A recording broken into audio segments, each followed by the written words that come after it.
சிவகங்கை மாவட்டம் கீழடியில் 11ஆம் கட்ட அகழாய்வு பணிகள் தொடர்ந்து நடைபெற்று வருகின்றன. கடந்த மார்ச் 15ஆம் தேதி தொடங்கிய இந்த அகழாய்வில் இதுவரை 13 அகழாய்வு குழிகள் தோண்டப்பட்டுள்ளன. இந்த குழிகளில் கைப்பிடியுடன் கூடிய பானைகள், செங்கல் கட்டுமானங்கள், சுடுமண் பானைகள், பாசிமணிகள், தங்கப் பொருட்கள், தக்களி உள்ளிட்ட ஏராளமான தொல்லியல் பொருட்கள் கண்டெடுக்கப்பட்டுள்ளன.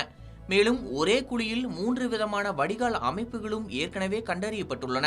இதேபோல ஏற்கனவே ஒரு உறை கிணறு கண்டறியப்பட்ட நிலையில் தற்போது புதிதாக தோண்டப்பட்ட மற்றொரு குழியிலும் 4 அடுக்குகளை கொண்ட உறை கிணறு வெட்டப்பட்டுள்ளது.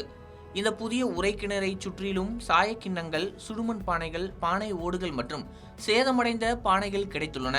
குறிப்பாக புதிதாக தோண்டப்பட்ட 2 குழிகளிலும் தலா 10க்கும் மேற்பட்ட சாயக்கிண்ணங்கள் ஒரே இடத்தில் குவியல் குவியலாக கிடைத்துள்ளன.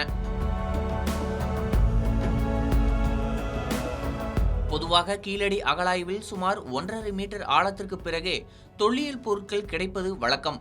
ஆனால் 11ஆம் கட்ட அகழாய்வில் குழிகளில் மேற்பரப்பிலேயே ஏராளமான தொல்லியல் பொருட்கள் கிடைத்து வருகின்றன. அதோடு சாயக்கிண்ணங்கள் மற்றும் பானைகள் பெரும்பாலும் முழுமையான நிலையில் கிடைத்து வருவதும் குறிப்பிடத்தக்கதாக உள்ளது. ஏற்கனவே கீழடியில் கண்டெடுக்கப்பட்ட சாயக்கிண்ணங்கள் சாயம் காய்ச்சுவதற்கு பயன்படுத்தப்பட்டவை என ஆய்வில் தெரியவந்துள்ளது. தற்போது 11ஆம் கட்ட அகழாய்வில் கிடைத்துள்ள இந்த சாயக்கிண்ணங்களும் அதே பயன்பாட்டிற்கு பயன்படுத்தப்பட்டவையா என்பது அவற்றில் மேற்கொள்ளப்படும் ஆய்வுகளுக்கு பின்னரே உறுதி செய்யப்படும்.